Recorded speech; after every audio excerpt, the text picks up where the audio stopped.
येईल का जुळून नाते? आदित्यला तिला बघून बोलायला सुचत नव्हतं. तो तिच्यापासून अलगद बाजूला झाला. तिच्या चेहऱ्याकडे बघितलं तर ती कन्फ्यूज होऊन आदित्यकडे बघत होती.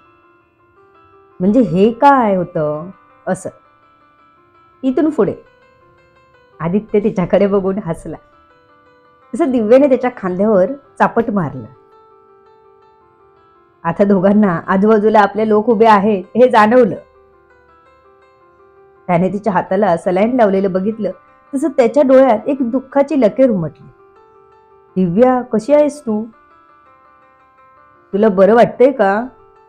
किती घाबरलो होतो मी, माहित आहे का तुला? आदित्यने विचारलं. दिव्याने नाही मध्ये मान हलवली. सकाळपासून गायब झालीस ते आत्ताच दिसतेस. दिवसभर शोधलं तुला, आदित्य म्हणाला. हो का? मला का पकडलं कोणी? मला काहीच आठवत नाही. दिव्या डोक्यावर ताण देत म्हणाली. तू नको टेन्शन घेऊ. आता चांगली आहेस ना, हेच खूप आहे. तू काहीतरी खाऊन घे, आदित्य म्हणाला. तसं नर्सने हाताचा सलाईन बंद करत सुई काढून टाकली. दिव्याला प्यायला ज्यूस द्यायला सांगितला. आता बराच स्टाफ कमी करून मोजका स्टाफ तिथे ठेवला गेला. इकडे मितालीने शिवला सांगितल्यानंतर थोडी टेन्शन मध्येच होती ती. आदित्यने शिवला आपल्या मॉमच्या कॉलवर लक्ष ठेवायला सांगितलं होतं. तेव्हा शिवला एक लक्षात आलं. जी मेड अंकिता दिव्या आणि मितालीच्या कामात मदत आणि जेवण करायला होती. तिच्याशी नीता जास्त संपर्कात होत्या. म्हणजे त्या दिव्यावर लक्ष ठेवून होत्या. म्हणून त्यांना दिव्याची सर्व माहिती मिळत होती. हे लक्षात आल्यावर त्याने मितालीला पहिला कॉल केला. मिताली, मी जे सांगतोय ते लक्षपूर्वक ऐक. तिथून काहीच रिप्लाय देऊ नकोस. हुंकार दे फक्त. कॉलचा आवाज कमी कर. आणि आत्ता जॉईन झालेल्या मेडला तुझ्या जवळून लांब पाठव. दरवाजा बंद कर. शिवने एका रांगेत तिला इन्स्ट्रक्शन दिले होते. मितालीनेही लगेच अंकितेला बाहेर पाठवून आणि कॉलचा आवाज कमी करून शिवशी पुन्हा बोलू लागली. हा बोला आता सर, काय झालं? तिने हळू आवाजात विचारलं. तुमच्या इथे जी मेड हायर केली आहे ना, तिला आदित्य सरांच्या मॉमने तुमची सर्व माहिती द्यायला सांगितली आहे. हा माझा अंदाज आहे. कारण तुम्ही जे काही बोलता त्यावरून त्यांना कळतं नेमकं काय चाललंय. तिच्याशी जपून बोला. महत्वाचं बोलताना तिला रूम बाहेर ठेवायचं. तिच्यासमोर काहीच बोलायचं नाही. तुला एखादी गोष्ट आदित्य सरांच्या मॉमकडे पोचवली पाहिजे असं वाटत असेल तरच तिच्यासमोर बोलायचं. शिवने मितालीला समजावलं. ओके, कळलं. पण दिव्या कुठे आहे? मितालीने काळजीने खूप हळू आवाजात विचारलं. जेणेकरून आवाज रूमच्या बाहेर जाणार नाही ह्याची काळजी घेत विचारलं. ती माझ्या घरी आहे. पण अंकिताला सांगायचं नाही. अंकिताला सांगायचं दिव्या अजून सापडली नाही. मी आणि आदित्य सर शोधत आहोत असं सांगायचं. थोडं रडून दाखवलंस की खात्री होईल तिची.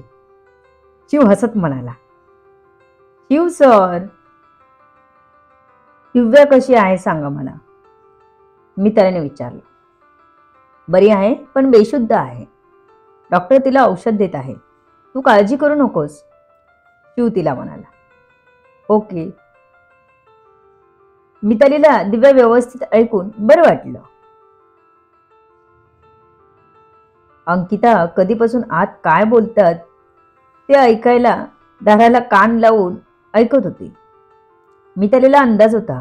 त्याने कोणताही आवाज न करताच कमरेत थोडं दुखत होतं तरीही सावकाश उठून दरवाजा उघडला. तर अंकिता आवाज येतो का हे ऐकण्यात मग्न होती. तिचं लक्षच नव्हता.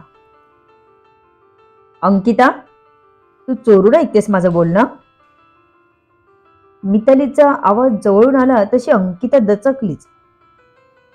सॉरी ताई, मला तुमची आणि दिव्या ताईंची काळजी वाटत होती ना, म्हणून ऐकत होती, अंकिता म्हणाली. हो का? खूपच काळजी आहे ग तुला, मिताली म्हणाली.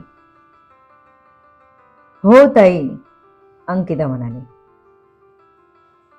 आल्याच्या पहिल्या दिवशीच आपण पकडलं गेलो तर, या भीतीने ती बोलली. ओके.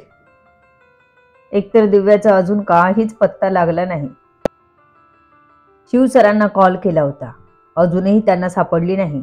कुठे असेल, कशी असेल, काय माहित. मिताली डोळे पुसत म्हणाली आणि पुन्हा बेडवर बसली. तिला शिव म्हणालेलं आठवलं. अजूनही तिला म्हणावं तसं बरं वाटलं नव्हतं. कामावर सांगितलं होतं तिने, पण घरात बसून तिला कंटाळा आला होता आणि दिव्याही नव्हती मस्ती बडबड करायला. तिची खूप आठवण येत होती. शिवसर म्हणाले होते तिला अजून शुद्ध आली नाही म्हणून. तिला काळजी वाटत होती, त्यामुळे तिच्या डोळ्यात खरंच पाणी आलं होतं. मी त्याला बेडवर बसलेलं बघितलं आणि अंकिता धावतच किचन गॅलरीत आली. हॅलो मॅडम, अंकिता म्हणाली अगदी हळू आवाजात. लक्ष तरीही मागे होताच. हॅलो, आदित्यची मॉम म्हणाली. तिला लयच उद्योग. मॅम, दिव्याताई अजून नाही सापडली, मिताली ताई रडत होत्या, ती दबक्या आवाजात म्हणाली. नजर मागे कोणी येत तर नाही ना ह्यावर होती, कारण एकदा सापडली होती कान लावताना, म्हणून आता ती जास्तच सावध राहत होती. तिला वाटलं नव्हतं आपण पहिल्याच दिवशी जासूसी करताना पकडले जाऊ असं, पण मितालीला शिवने सावध केलं होतं म्हणून अंकिताला ओळखलं होतं तिने. नाहीतर दिव्या सापडली या खुशीबरोबर आधी मितालीने तिलाच सांगितलं असतं. तुम्हाला काय झालं? दिव्याने त्याच्या हाताला पट्टी बघून विचारलं. काही नाही, ते जरा खरचटलं. आदित्यच खोटच बोलला.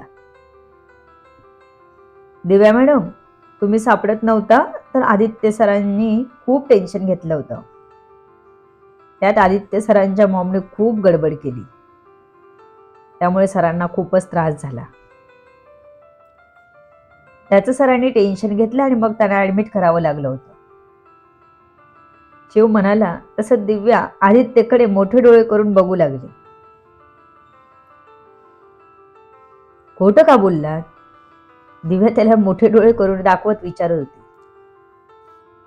तू जास्त काळजी करत राहशील म्हणून. तू इथेच थांब, मी घरी जातोय, मला खूप कामं आहेत. तू काळजी करू नकोस. शिव घरी आल्यावर मी शिवच्या फोनवर कॉल करत जाईन. कोणालाच कळता कामा नये तू इथे आहेस ते. तुझा फोन बंदच ठेवायचा. मितालीलाही कॉल करायचा नाही. मितालीशी बोलायचं असेल तरी शिवचाच फोन यूज करायचा. आदित्य तिला समजून सांगत होता. दिव्याने मान हलवून त्याला होकार देत संमती दर्शवली. आदित्य जायला निघाला. त्याला खरंच भरपूर कामं होती. मॉम म्हणाली होती तिच्याकडे त्या माणसाचे फोटो आहेत, त्यामुळे पहिलं तिच्याकडेच जायचं होतं त्याला, म्हणून तो आधी घरी जाणार होता. घरी येताना शिवने आदित्यला हॉस्पिटलमध्ये घडलेला सगळा प्रकार सांगितला होता. त्याला मॉमचा रागच आलेला, पण जाऊ दे, तिच्यामुळेच आज दिव्या सुखरूप होती.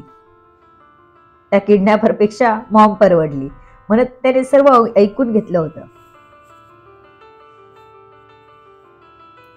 आदित्य आणि शिव घरी पोचले थोड्याच वेळात. मॉम, मला त्या माणसाची व्हिडिओ आणि फोटो पाठव, मला बघून घेऊ दे, आदित्यने सांगितलं. तो मुख्य माणूस दिसला म्हणजे त्याला उचलायला किती वेळ लागणार होता, म्हणूनच तो मॉमकडे त्या माणसाची व्हिडिओ आणि फोटो मागत होता.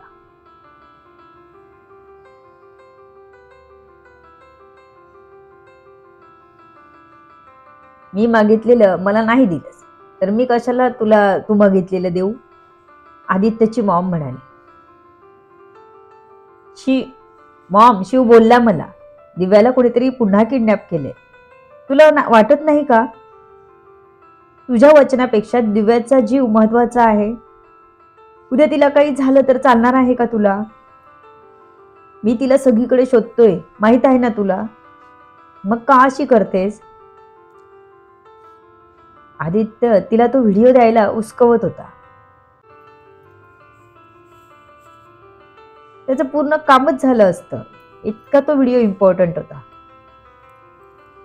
तुला इतकी महत्वाची आहे ना ती, तर जा शोध तिला. मला काहीच विचारायला येऊ नकोस, मी काहीच देणार नाही. मॉम काही ऐकायला तयार नव्हती त्याची. ओके ठीक आहे, तुला काळजी नाही ना तिची? पुन्हा मला किंवा शिवला ती भेटली का हे विचारायचं नाही. आदित्य थोडा रागातच बोलला आणि मॉमच्या रूममधून बाहेर गेला. ऑटोपाट शिवही निघाला. सर तुम्ही काही खाऊन घ्या ना.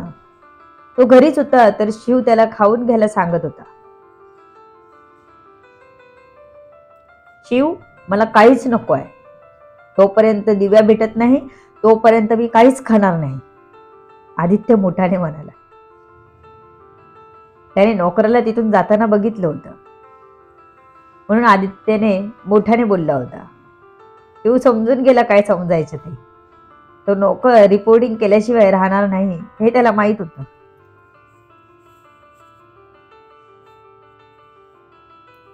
लवकरात लवकर आदित्यला प्रोजेक्टला सुरुवात करायची होती. हा प्रोजेक्ट खूप मोठा होता. हा करार हैदराबादच्या एका कंपनीशी झाला होता. ब्रिजला लागणारे मोठे मोठे स्ट्रक्चर तो तिकडून बनवून घेणार होता. आदित्य काम करताना खूप प्रामाणिकपणे काम करत होता. त्यामुळे त्याचे कितीतरी प्रोजेक्ट सक्सेसफुल झाले होते. त्याचे स्पर्धक दोनच होते, एक मेहता आणि दुसरा सिंघानिया. दोघांपैकी असं कोणी काम करू शकतं का दिव्याला किडनॅप करायचं? To be continue. बघू पुढे काय होतंय. सर्व गोष्टी कळण्यासाठी आरबी व्हायरल फीवरवर पुढील येणारे भाग वाचायला आणि ऐकायला विसरू नका. तुमच्या अमूल्य प्रतिसादाची आतुरतेने वाट बघते. लेखिका शब्दवेदी उर्फ संतोषी राणे पाताळे. धन्यवाद. अबीर, पुन्हा नव्याने, गुंतलेले मनवेडे तुझ्या सवे अशा कथा माझ्या आहेत इथे चॅनलवर ऐकायला विसरू नका.